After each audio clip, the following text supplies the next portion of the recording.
सारे अमाल की सजा नहीं दे रहा है अल्लाह, कुछ अमाल की सजा दे रहा है। सारे अमाल की अगर वो सजा दे देगा, रूए जमीन पर कोई सांस लेने वाला बाकी न बचेगा। दुनिया में इतना पाप हो रहा है, इतना गुनाह हो रहा है, इतना शिर्क हो रहा है, इतनी अल्लाह की नाफरमानी हो रही है कि अगर अल्लाह सारे गुनाहों की सजा दुनिया में दे दे तो रूए जमीन पर कोई सांस नहीं ले सकता, कोई जिंदा ही नहीं बच सकता। अगर आप गौर कीजिए मेरे भाई, कोरोना की मुसीबत आई, एक एक मोहल्ले से, एक एक गांव से 20-20 जनाजे निकले। रमजान का महीना था, कितने शहरों में और कितने मोहल्लों में हमने देखा मस्जिदों से ऐलान हो रहा है, एक ऐलान खत्म हुआ दूसरा शुरू, दूसरा खत्म हुआ तीसरा शुरू। ये दौर भी हमने देखा। वो औरतें जो कभी चेहरा नहीं ढांकती थी, उन्हें भी अपने चेहरे को छिपाना, उन्हें भी मास्क लगाना पड़ा।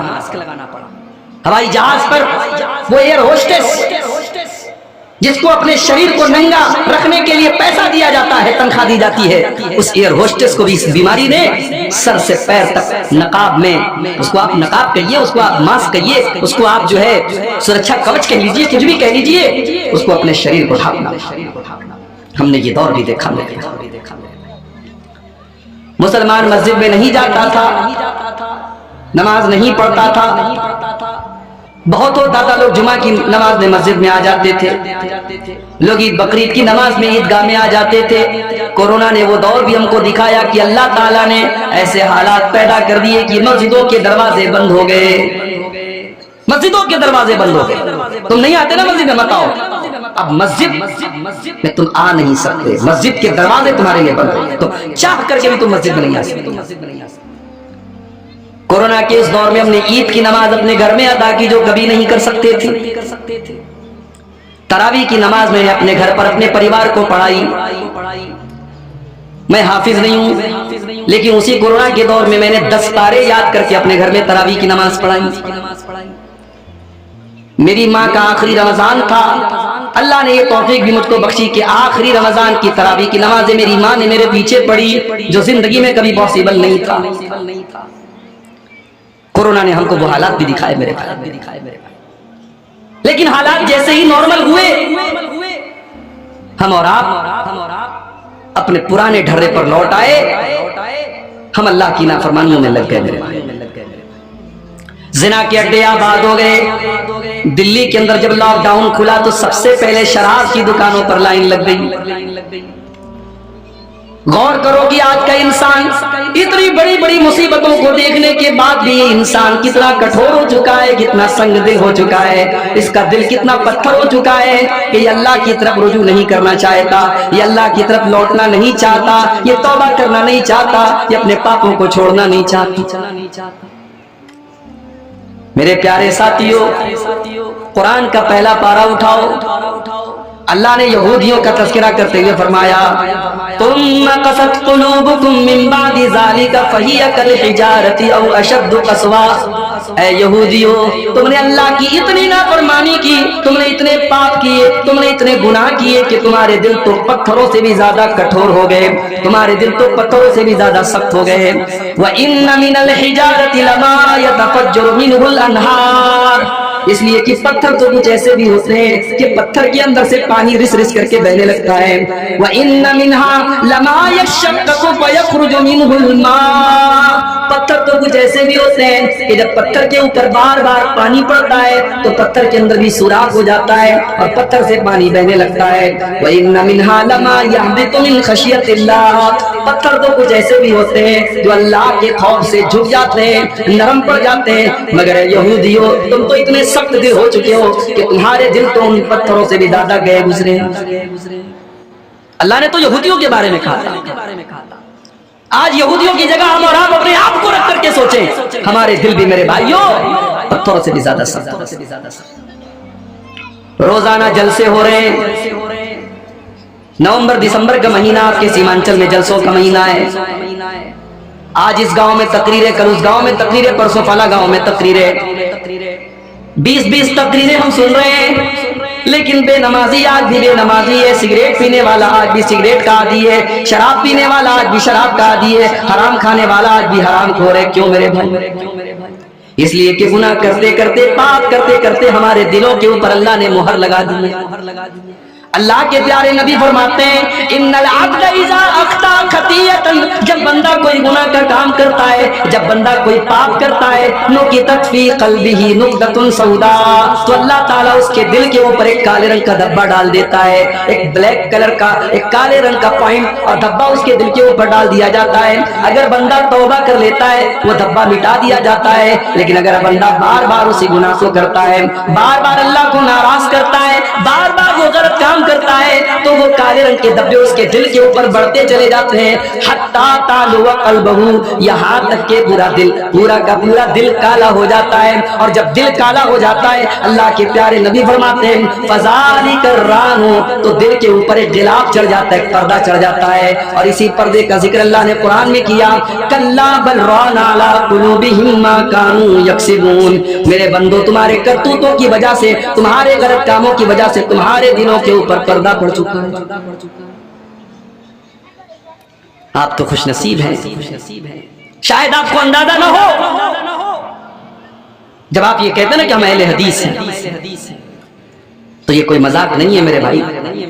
अल्लाह ने आपको बहुत सारी गंदगियों से बचाया है। उत्तर प्रदेश में आओ, बनारस से 200 किलोमीटर की दूर पर एक दरगाह है, नाम है कछौछा शरीफ। हर जुमेरात को औरतें जाकर के सजदा कर रही हैं। और आगे बढ़ो, लखनऊ के करीब देवा शरीफ, रंडी का ना छोड़ना है वहां देवा शरीफ के उर्स के मौके।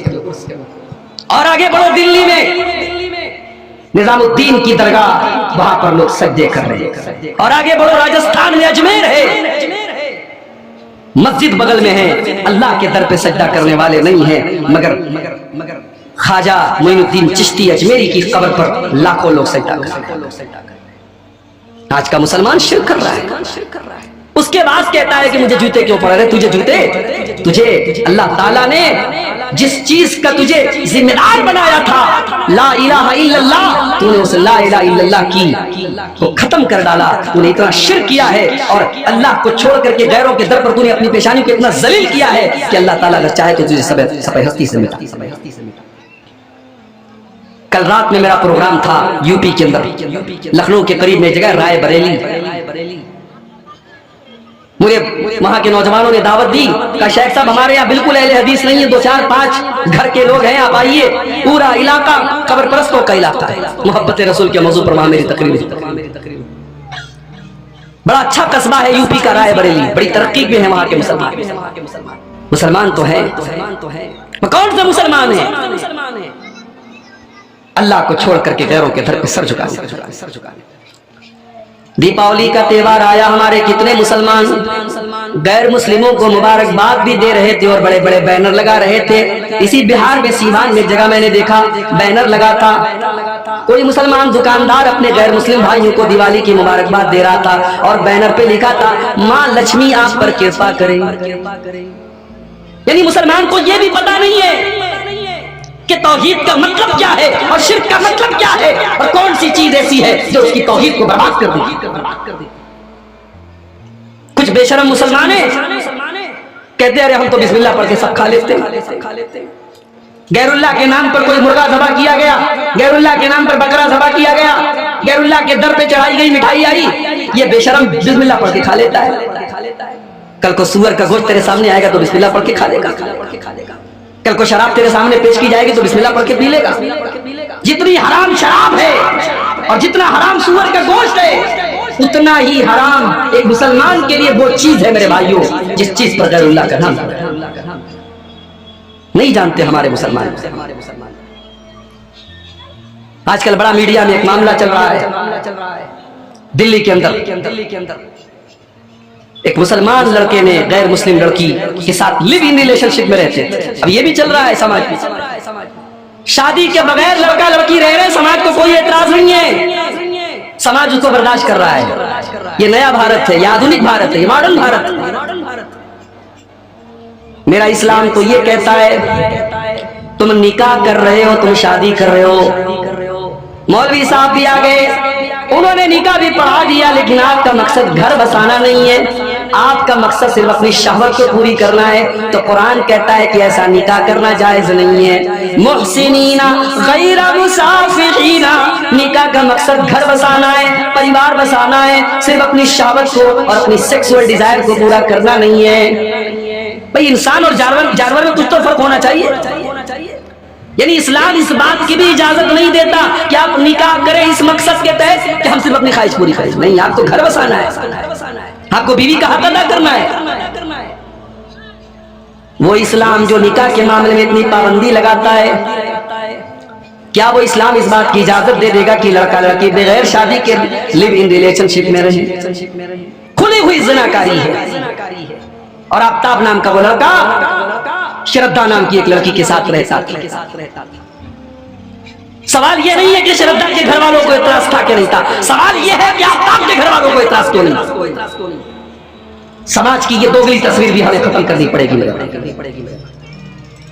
हमने लड़कियों पर पाबंदियां लगाई, लड़कों के लिए सब माफ है। स्टेज से तकरीरें होती हैं, लड़कियां मेकअप ना करें, लड़कियां खुशबू ना लगाएं, लड़कियां नकाब में रहें, लड़कियां पर्दे में रहें, और लड़का रात रात भर घर से गायब रहे, उसके ऊपर कोई कानून नहीं। इस्लाम के अंदर कोई वन वे ट्रैफिक नहीं है।